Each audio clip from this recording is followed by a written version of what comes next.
The First Order Stormtrooper versus the original Trilogy Trooper. What has changed over time? How far have they come?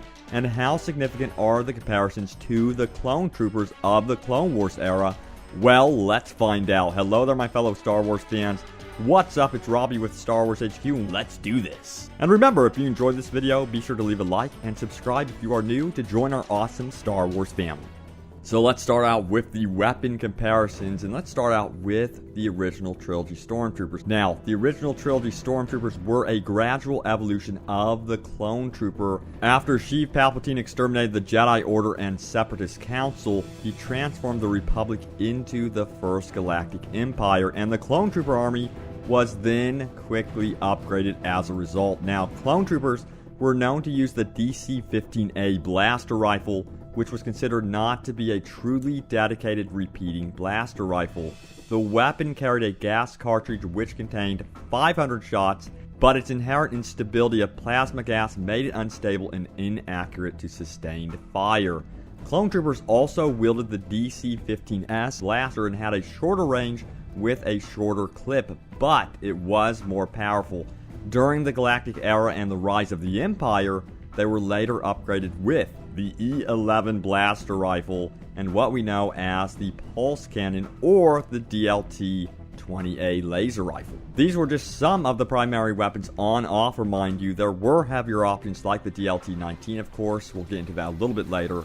But back to the E11 blaster. This thing is so cool. The E11 featured 3 power settings, including lethal, stun, and sting, and the E11 included telescopic range-finding sight and a folding 3-position stock, which can convert the blaster into a full-length proper rifle.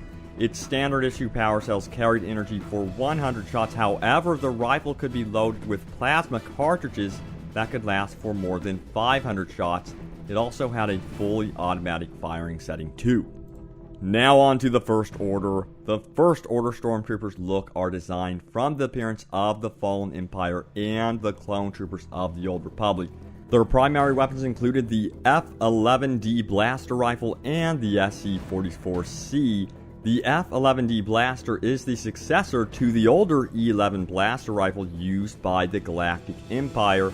It was the standard issue weapon of the First Order, so basically everyone got one.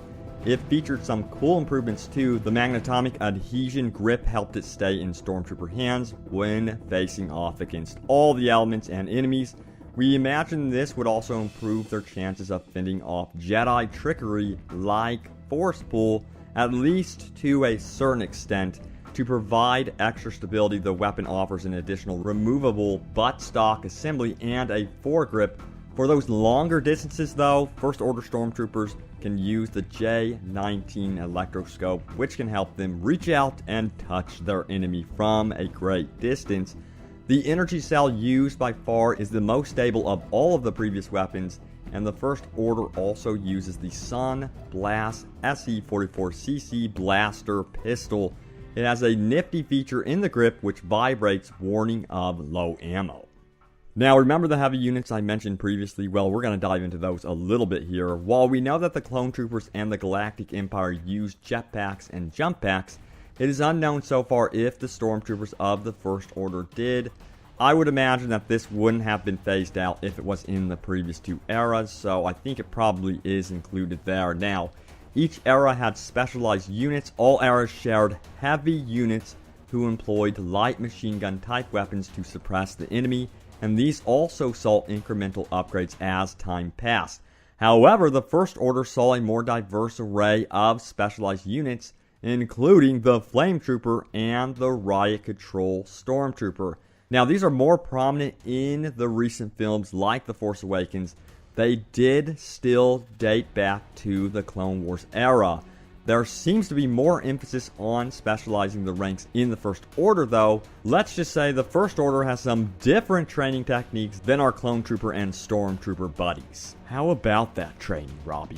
So first up, let's talk about the Clone Troopers and their training. So Clone Troopers training involved multiple squads, and this allowed each squad to work together and learn the importance of cooperation. clones are based on the genetic template of bounty hunter Jango Fett, by the way, and clones were trained by their fully grown counterparts known as the clone sergeants. And bounty hunters were hired in to oversee the older clones, or the clone sergeants, as they trained the younglings. And get this, Jedi Master Shakti was heavily involved with personally training a new generation of clone troopers.